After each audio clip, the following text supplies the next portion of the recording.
제발 현관에 두지 마세요. 4월에 현관 앞에 둔 이 물건이 당신의 숨통을 조이고 돈줄을 막습니다. 보살님들, 거사님들, 오늘도 고단한 하루를 보내고 계신가요? 이 영상을 클릭하신 당신의 손가락 끝에서 저는 수십 년간 쌓인 깊은 한숨과 눈물을 느낍니다. 잠시만 하던 일을 멈추고 제 목소리에 귀를 기울여 보십시오. 부엌에서 설거지하던 손을 멈추시고 무거운 짐을 잠시 내려놓으세요. 당신은 그동안 너무나도 열심히 사셨습니다. 남들처럼 편하게 발 뻗고 자본 적이 언제였던가요? 남편 뒷바라지하느라, 자식들 배불리 먹이느라 당신의 속은 까맣게 타버렸습니다. 정작 본인은 찬물에 밥 말아 드시면서도 자식들 고기 반찬 하나 더 얹어주려 애쓰셨지요. 무릎 관절은 비가 오나 눈이 오나 시리고 아픈데 병원비 아까워서 파스 한 장으로 버티며 살아온 세월. 그 모진 세월을 제가 어찌다 헤아리겠습니까? 그런데 보살님, 가슴에 손을 얹고 한번 생각해 보세요. 왜 그렇게 죽어라 이래도 돈은 모이지 않고 밑빠진 독에 물붓기처럼 자꾸만 빠져나가는 걸까요? 그건 당신의 노력이 부족해서가 아닙니다. 당신이 못나서도 아닙니다. 바로 당신의 집 입구, 당신의 운명이 드나드는 그 현관문에 가난 귀신이 딱 붙어 앉아 당신의 숨통을 조이고 있기 때문입니다. 특히 4월은 만물이 소생하는 달이지만 반대로 음습한 기운이 가장 기승을 부리는 시기이기도 합니다. 지금 당신의 현관 앞에 무심코 둔 이 물건 하나가 하늘이 주신 대운을 가로막고 당신의 집안을 가난의 늪으로 밀어넣고 있다는 사실을 알고 계십니까? 밤마다 잠 못 이루며 통장 잔고를 확인하고 내일 갚아야 할 빚 걱정에 가슴이 답답해지는 그 고통. 저는 그 고통을 끝내드리고 싶어 이 자리에 섰습니다. 오늘 제가 드리는 말씀은 단순한 미신이 아닙니다. 조상 대대로 내려온 비방이자 막힌 운의 혈자리를 뚫어주는 천기누설입니다. 이 영상을 끝까지 보지 않으신다면 당신은 이번 4월에 찾아올 일생일대의 기회인 황금방패를 놓치게 될지도 모릅니다. 보살님, 이제는 눈물을 닦으셔야 합니다. 당신의 고생은 오늘로 끝내야 합니다. 당신의 자식들에게 가난을 물려주고 싶지 않으시지요? 집안에 돈줄이 막혀 숨이 턱턱 막히는 그 기분을 이제는 떨쳐버려야 합니다. 제가 오늘 그 방법을 아주 상세히 하나하나 짚어드릴 것입니다. 현관에 있는 그 불길한 기운을 걷어내고 이제는 당신의 집안에 금전의 비가 내리게 만들어야 합니다. 자, 이제 마음을 정갈히 하십시오. 당신의 운명을 바꿀 첫 번째 열쇠는 바로 당신의 발밑, 현관에 있습니다. 도대체 무엇이 당신의 복을 가로막고 있는지, 왜 4월에 그 물건이 그토록 위험한지 지금부터 그 무서운 진실을 밝혀드리겠습니다. 보살님, 당신은 이제 부자가 될 자격이 충분합니다. 더 이상 가난 귀신에게 당신의 소중한 삶을 내어주지 마십시오. 거사님, 보살님들, 이제 정신을 바짝 차리고 제 말씀을 들으셔야 합니다. 우리 조상님들께서 현관을 무엇이라 불렀는지 아십니까? 바로 기구라고 했습니다. 사람으로 치면 입과 같은 곳입니다. 우리가 입을 통해 음식을 먹고 에너지를 얻듯이 집안의 모든 복과 재물은 오직 이 현관을 통해서만 들어옵니다. 그런데 지금 당신의 현관은 어떻습니까? 입에 가시가 걸려 있는데 어떻게 맛있는 음식을 삼킬 수 있겠습니까? 현관이 지저분하거나 잘못된 물건이 놓여 있으면 그것은 단순히 보기 싫은 것이 아닙니다.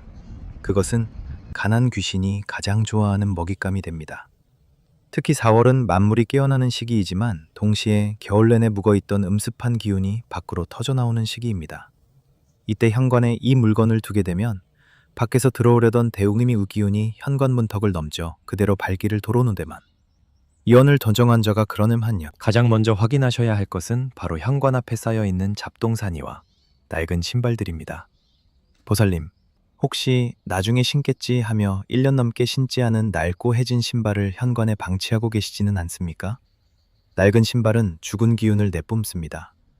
밖에서 묻혀온 온갖 부정과 애군이 그 낡은 신발 속에 또아리를 틀고 앉아 있습니다. 이것이 바로 당신의 집안에 돈줄이 막히고 가족들이 자꾸만 아프고 일이 꼬이는 근본적인 원인 중 하나입니다. 더욱 무서운 것은 4월의 습한 기운과 만난 젖은 우산이나 고장난 물건입니다. 현관에 고장난 우산이나 먼지가 뽀얗게 쌓인 택배 상자를 쌓아두는 것은 우리 집에 가난 귀신아 들어와서 쉬어라 하고 제사를 지내는 것과 다름없습니다. 현관은 밝고 깨끗하며 비어 있어야 합니다. 그래야 재물신인 터주신이 기분 좋게 들어와 당신의 안방까지 황금 기운을 뿌려줄 수 있는 것입니다. 보살님, 거사님, 돈이 들어오지 않는다고 하늘을 원망하기 전에 당신의 현관 바닥을 한번 닦아보셨습니까? 현관 바닥에 모래먼지가 사걱거리고 머리카락이 굴러다니면 들어오려던 금전운이 더러워서 침을 뱉고 나갑니다. 재물은 깨끗한 곳을 좋아하고 귀한 손님처럼 대접받기 원합니다. 당신의 현관이 마치 쓰레기장처럼 방치되어 있다면 어떤 신령님이 당신에게 복을 내려주시겠습니까? 특히 이번 4월에 절대 두어서는 안 될 물건은 바로 말라 비틀어진 화분이나 조화입니다. 생명이 없는 가짜 꽃이나 죽어가는 식물은 집안의 생기를 빨아먹는 블랙홀과 같습니다. 현관에 이런 물건이 있으면 남편의 사업운이 막히고 자식들의 앞길이 안개 속처럼 흐려집니다. 지금 당장 현관으로 나가보십시오.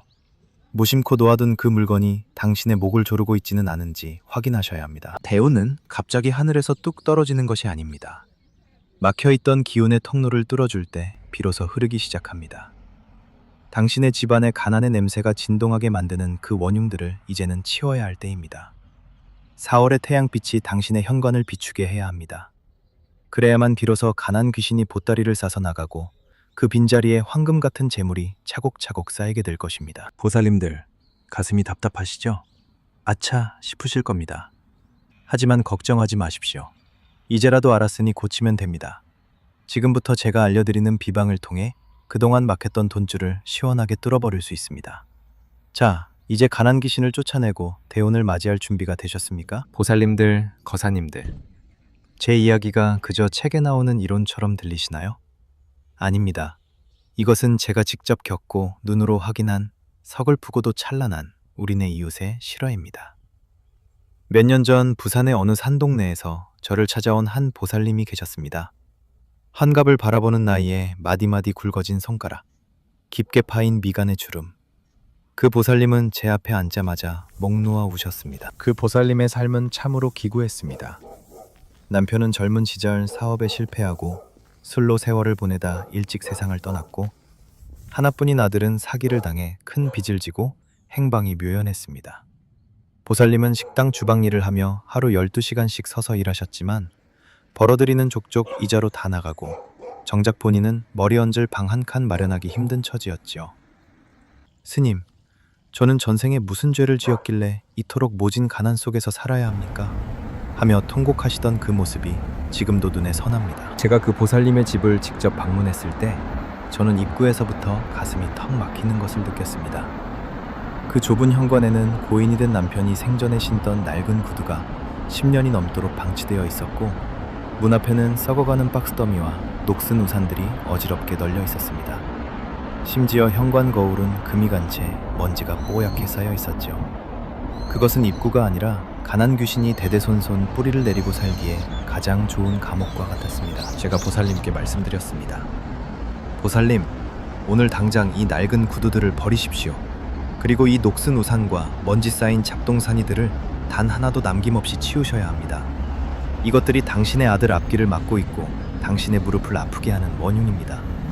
보살님은 처음엔 남편의 유품인데 어떻게 버리냐며 주저하셨지만 제가 단호하게 말씀드리자 결국 제 손을 잡고 결심을 하셨습니다. 그날 이후 보살님은 제 가르침대로 현관 바닥을 매일 아침 소금물로 닦아내셨습니다. 낡은 물건들을 다 내다버리고 현관에 맑은 소리가 나는 작은 종을 하나 다셨지요.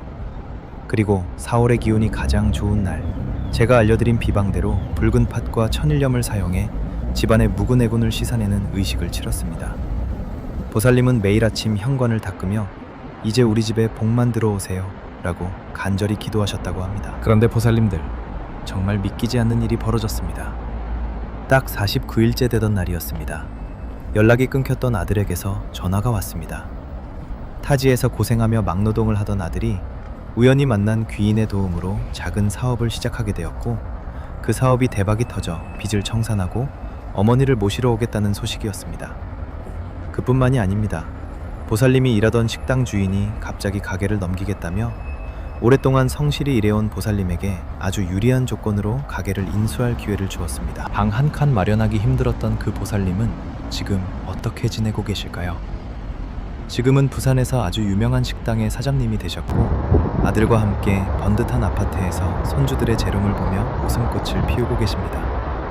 저에게 전화를 걸어 스님, 현관 하나 청소했을 뿐인데 제 인생이 통째로 바뀌었습니다 라며 우시던 그 목소리를 저는 잊을 수 없습니다. 거사님, 보살님, 이 이야기가 남의 일처럼 들리시나요? 아닙니다. 이 기적의 주인공은 바로 당신이 될 수 있습니다. 부산 보살님이 하신 일은 대단한 것이 아니었습니다. 그저 현관에 또아리를 틀고 있던 가난의 씨앗을 과감히 던져버린 것뿐입니다. 당신의 집 현관에도 분명히 당신의 운명을 가로막는 무언가가 있습니다.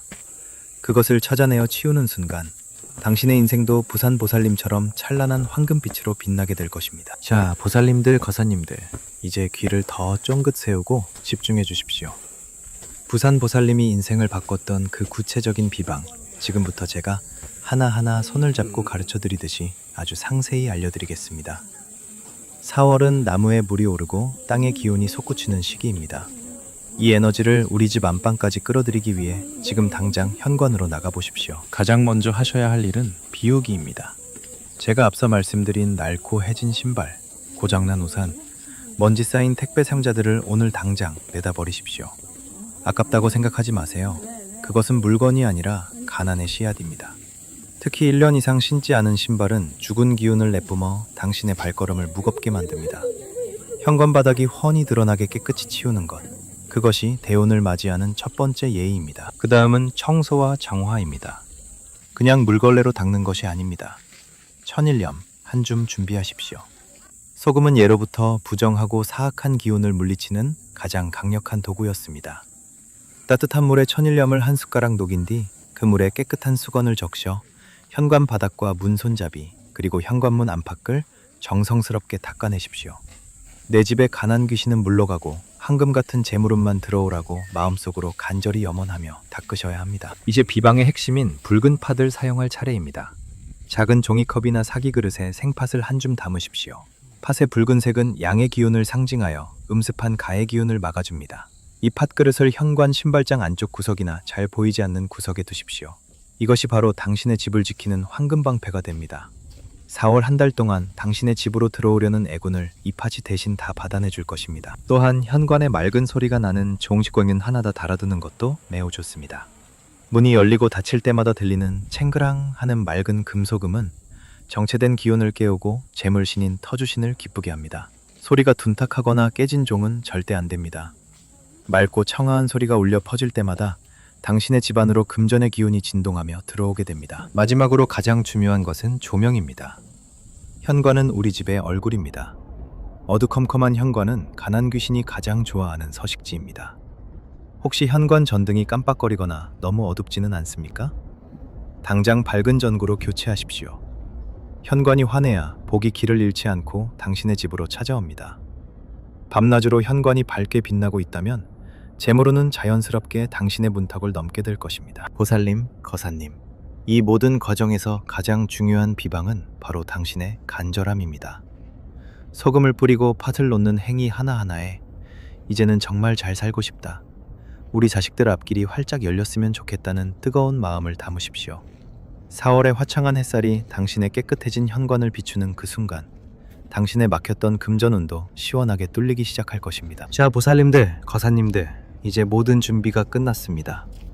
현관을 비우고 소금으로 닦아내고 팥을 놓아 황금방패를 세웠으니 이제 마지막으로 하늘과 땅의 신령님들께 당신의 이름을 고하고 복을 청할 시간입니다. 마음을 정갈히 하시고 두 손을 모아 합장하십시오. 제가 당신을 대신해 간절한 축원문을 올리겠습니다. 제 목소리에 실린 기운이 당신의 집 안구석 구석까지 닿아 모든 가난의 냄새를 지워내길 바랍니다. 천지신명이시여 터주신령님이시여, 여기 한평생 가족을 위해 눈물로 씨를 뿌리고 고단한 몸 이끌며 성실히 살아온 귀한 보살님이 계십니다. 그동안 쌓인 업장과 묵은 애구는 이 4월의 바람에 씻어보내주시고 오늘 정성껏 닦아낸 이 현관을 통해 하늘의 대운이 강물처럼 흐르게 하소서. 가난 귀신은 만리 밖으로 물러가고 황금 방패가 이 집을 지켜주어 금전은 쌓이고 근심은 사라지게 하소서. 자손들은 앞길이 구름 거친 달처럼 밝아지고 이 집안의 기운이 날로 번창하여 웃음소리가 끊이지 않게 점지해 주시옵소서. 보살님, 거사님, 이제 가슴속에 맺혀있던 응어리가 조금은 풀리셨나요? 오늘 저와 함께한 이 비방은 단순한 의식이 아닙니다. 당신의 운명을 바꾸겠다는 강력한 선포입니다. 4월의 기온은 정직합니다. 당신이 정성을 들인 만큼 당신의 현관은 반드시 보답할 것입니다. 절대 의심하지 마십시오. 의심은 들어오려던 복을 쫓아버리는 독약과 같습니다. 이제 나는 부자가 된다. 나는 평안해진다. 라는 확신을 가지십시오. 오늘 이 영상을 보시고 마음이 움직이셨다면 그것은 이미 당신의 대운이 시작되었다는 신호입니다. 혼자만 알고 계시지 말고 주변에 힘들게 사는 지인이나 친구들에게도 이 비방을 나누어 주십시오. 복은 나눌수록 커지고 타인의 눈물을 닦아줄 때 당신의 복락도 배가 되는 법입니다. 그것이 진정한 공덕이며 당신의 황금 방패를 더욱 견고하게 만드는 길입니다. 마지막으로 지금 이 순간의 간절한 마음을 담아 아래 댓글창에 나무아미타불 관세음보살이라고 정성껏 남겨주십시오. 이 8글자를 적는 행위 자체가 당신의 이름을 하늘에 올리는 귀한 의식이 될 것입니다. 다른 보살님들이 남긴 글에도 따뜻한 응원의 마음을 보태주세요. 우리가 함께 염원할 때 그 기운은 수만 배의 힘을 발휘하여 당신의 집안으로 재물운을 불러들일 것입니다. 보살님 고생 많으셨습니다. 이제는 편히 주무십시오. 내일 아침 당신이 현관문을 열 때 이전과는 전혀 다른 눈부신 대운의 햇살이 당신의 얼굴을 비출 것입니다. 저는 항상 이곳에서 당신의 행복과 안녕을 위해 기도하겠습니다. 덩굴하십시오. 나무아미타불 관세음보살.